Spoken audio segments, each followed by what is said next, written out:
tanpa buku. Pernahkah kau ke toko buku, perpustakaan, atau taman bacaan? Tidakkah kau merasa istimewa ketika berada di dalamnya?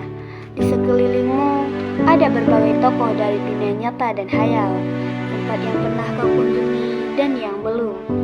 Informasi dan cerita dari masa lalu, masa kini, dan masa depan.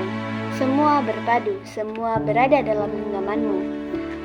Saat berada di antara buku, tidakkah kau merasa menjadi raja dan ratu? Ruang dan waktu seolah menyatu tanpa batas. Kau bisa terbang melintasi sekat negara dan melewati berbagai zaman. Kau bisa menyelam ke dalam samudera, melayang di angkasa, bercanda dengan aneka satwa, dan berkelana di tengah padatnya kota, juga di rimba raya.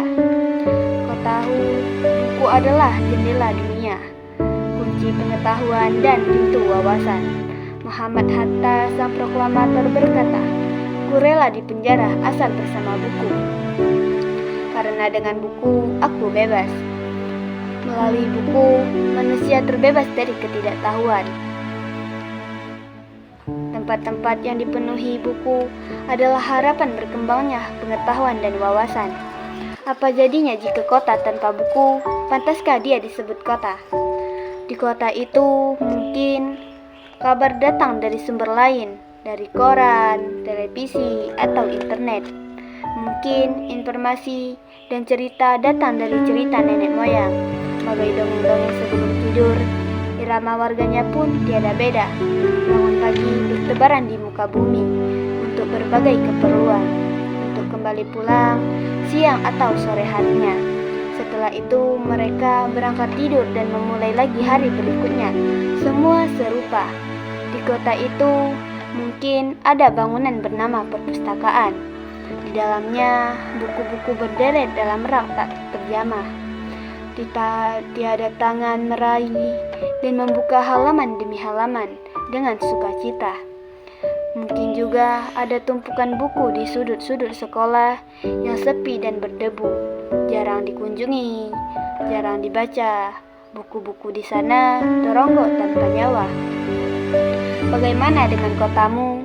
Mungkin kau tinggal di tengah kota yang megah, atau di gang sempit, di desa terpencil, di pesisir pantai, atau di kaki gunung. Adakah perpustakaan, taman bacaan, atau kota buku di dekat rumahmu? Jika ada, apakah tempat itu menjadi wadah berkumpulnya anak-anak dan warga? Menjadi pusat berkembangnya wawasan dan pengetahuan, atau hanya menjadi pajangan? Maukah kau menjadi orang yang menghidupkannya? Kau bisa mengunjunginya dan mengajak teman-teman membaca dan berbagi cerita di sana. Jadikan tempat-tempat itu sumber kegembiraan dan pengetahuan. Jika tempat itu belum ada, maukah kau menjadi orang yang menghadirkannya? Kau bisa memulai dari sebuah sudut di teras rumahmu.